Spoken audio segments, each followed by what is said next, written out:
A man wore stockings to rob a bank. As soon as he entered, he fired a shot at the ceiling. When he saw everyone raising their hands, he intended to throw a grenade. He tried to bite off the safety pin with his teeth, but accidentally tore the stockings, revealing his entire face. Since his identity was already exposed, the man simply threw out a bag and ordered the bank staff to fill it with money. Taking this opportunity, a staff member quietly stepped on the alarm button. The police received the alert and quickly dispatched officers. On the other side, the staff had already packed the cash and was about to throw it out as the man commanded. However, he threw it with too much force, and the bag got stuck on a light tube. The man panicked and kept jumping in place, trying to retrieve the bag, but he wasn't tall enough and failed after multiple attempts. He decided to ask for help. After carefully selecting for a while, he chose the shortest person. The two of them struggled hard before finally getting the bag down. By then, the police had already surrounded the place outside. The man took a look and realized he couldn't force his way out. So he decided to take a hostage. After carefully choosing for a while, he finally picked the strongest one.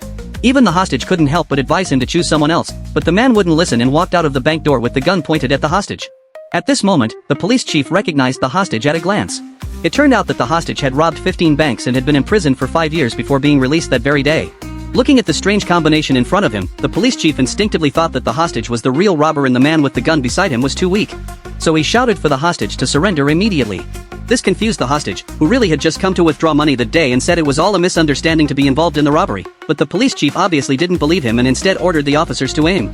This move made the man, who had never seen such a big scene, go weak in the legs on the spot.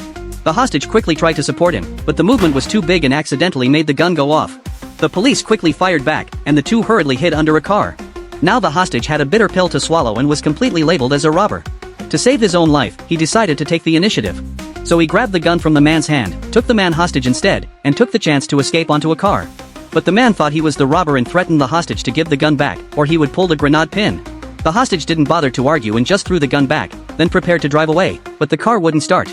The man tried to help, but unexpectedly the gun went off again and hit the hostage in the thigh. The poor hostage could only endure the pain and try to drive. Unexpectedly, they crashed not long after.